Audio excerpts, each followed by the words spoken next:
শরৎচন্দ্র চট্টোপাধ্যায়, জন্ম 1876, মৃত্যু 1938। বাংলা সাহিত্যে তিনি কী নামে খ্যাত? অপরাজেয় কথাশিল্পী।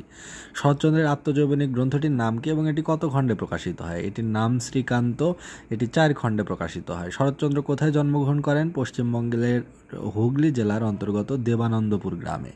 শরৎচন্দ্রের কুন্তলীন পুরস্কারপ্রাপ্ত প্রথম গল্প কোনটি? মন্দির।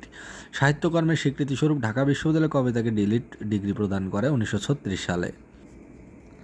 নারীর মূল্য কোন জাতীয় রচনা? প্রবন্ধ। শরৎচন্দ্রের কয়েকটি উপন্যাস কী কী? চরিত্রহীন, বৈকুণ্ঠের উইল, শেষ প্রশ্ন, নিষ্কৃতি, পথের দাবি, পল্লী সমাজ, দত্তা, বিরাজবউ, শুভদা, চন্দ্রনাথ, পরিণীতা, গৃহদাহ প্রভৃতি। ষোড়শী শরৎচন্দ্রের কোন জাতীয় রচনা? নাটক। স্বদেশ সাহিত্য কোন জাতীয় রচনা? প্রবন্ধ।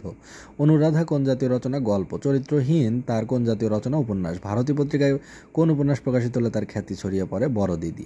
শরৎচন্দ্র কোন মহিলার ছদ্মনামে তার নারীর মূল্য প্রবন্ধটি লিখেছেন? অনিলা দেবী। তার কোন উপন্যাস সরকার কর্তৃক বাজেয়াপ্ত হয়? পথের দাবি। তিনি কী কী পুরস্কার পেয়েছেন? জগত্তারিণী পুরস্কার 1923 সালে কলকাতা বিশ্ববিদ্যালয় থেকে এবং ডিলিট ডিগ্রি 1936 সালে ঢাকা বিশ্ববিদ্যালয় থেকে।